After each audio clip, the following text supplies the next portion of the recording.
I'm gonna show you how to go from this to this. This is the low scalp exposed unit. Let's get right into it.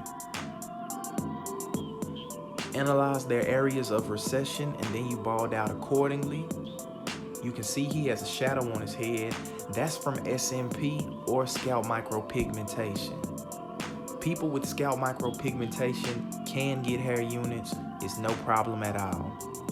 But unlike scalp micropigmentation, you can have a variety of looks with hair units. With scalp micropigmentation or SMP, you can only have one look. This is pretty much the template on how you would shave someone's head for a hair unit. Now, if somebody wanted a different look, a different style, for an example like a mohawk, you could still extend your balding to go deeper down into like a shape of a mohawk. And then you'll follow the same principles, okay? So that's just some free game I'm giving you, some extra tidbits that you'll get in this course, all right? I use edges to bald out the top only because I do not want anybody to bump up or have any kind of reaction to a razor or an electric shaver. I'm doing a bald fade, so I'm just starting the balding line, getting that going.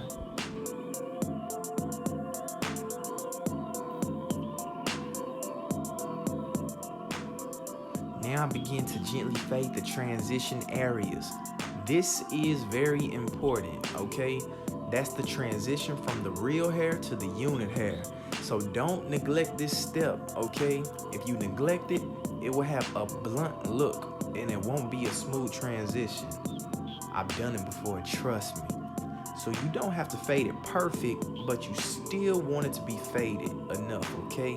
You don't have to spend too much time on the area, but you do want that transition to be faded. Now, keep this in mind. The unit hair, some of it will actually be put on that transition area. So we want a smooth transition. We want it to look as natural as possible. We want it to be completely undetectable. So this is a very important step. This is the next important step to the hairline.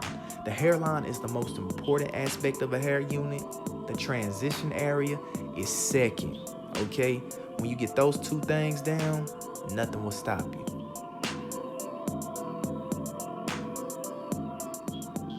Now I begin to fade the hair as normal.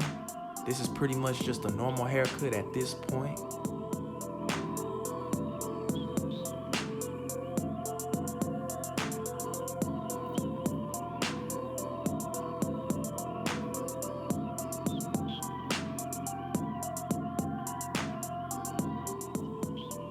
With any hair unit, you do not want to fade too high into the transition areas. This is very important. Keep this in mind when doing any hair unit, all right? If you fade it up too high into the transition area, you won't get a smooth transition, period. There's no way around it. So you want to gently fade the transition area, but while you're fading, doing your haircut, you also don't want to fade too high into the transition area. You'll notice how I leave some of that area dark. You can kind of see it now. You just see I leave some of that area dark.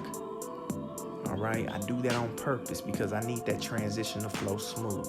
So keep that in mind.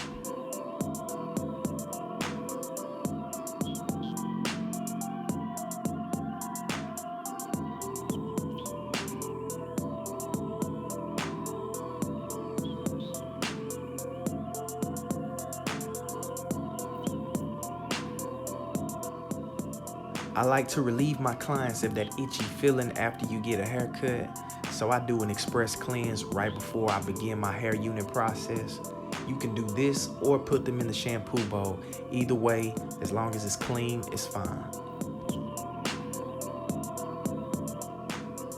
Then you disinfect the scalp with alcohol. 99% or 91% will do. With any hair unit, you always ask the client where they would like their hairline to be. Always do this, okay? I use a black eyeliner pencil because I feel like it blends with the hair that I'm going to use better. I've seen people use white. I've tried to use like a tan, brown, gold color, trying to match their skin complexion. It didn't do nothing but make me get lost when I was applying my adhesive. So I stick with black. It's up to you. Find what you're comfortable with.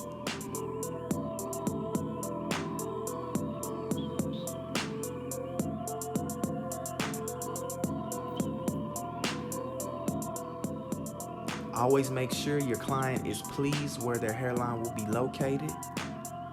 Now I like to use no sweat. No sweat helps against perspiration. So if you have a heavy sweater in your chair, it's great. But then I also like to use the mist to make the hairline faint. When I say faint, you want it kind of like a shadow, all right?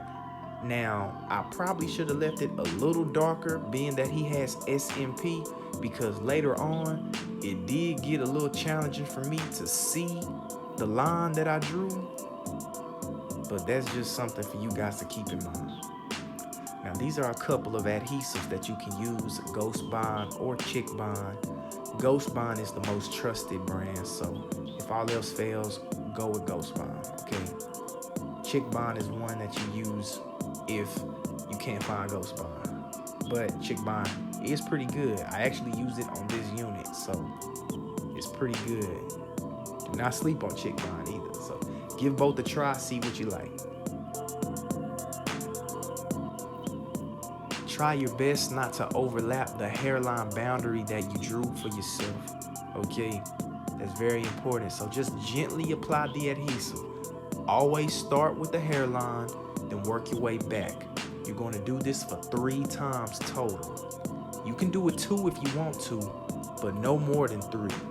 Some people like to do 2 coats or 2 layers. It's totally up to you, all right? You want to try to spread the adhesive as evenly as possible on the scalp, but that doesn't mean you need a lot to do so. The Chick Bond comes out more watery, okay? And the Ghost Bond comes out more like an Elmer's glue, just to give you a comparison. I want you guys to be ahead of everybody in the game. So I'm giving you all the keys, all the tools, I'm giving it to you. With the transition areas, you only need a little bit of adhesive around that area. You don't need a whole lot. You do want to touch it. You do want it to feel nice and tacky. That's the goal with the adhesive. You want it to have that tacky feel. So you do want those transition areas to have that tacky feel, but you just don't need as heavy of a layer on those transition areas. If the layer is too heavy on those transition areas, it will get gummy and real cakey. Like, you don't want that. So keep that in mind. So you do want to apply it, but just be gentle with it.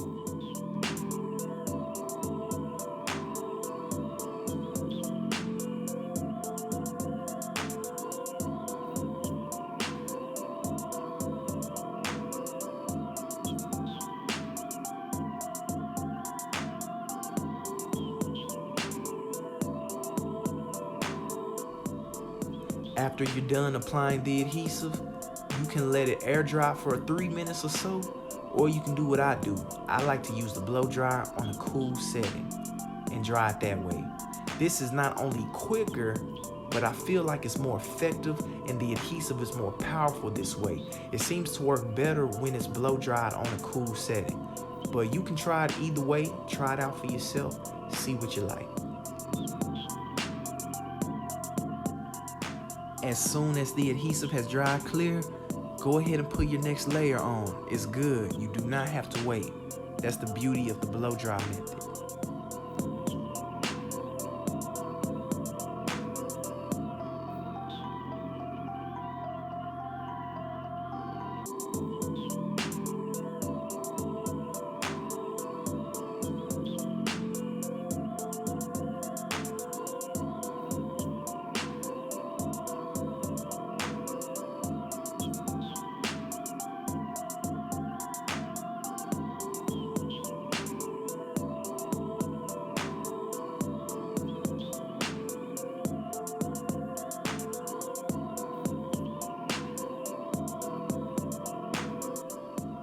I'm teaching you guys how to do hair units the easy way.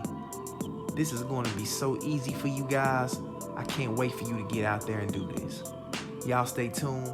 More coming up.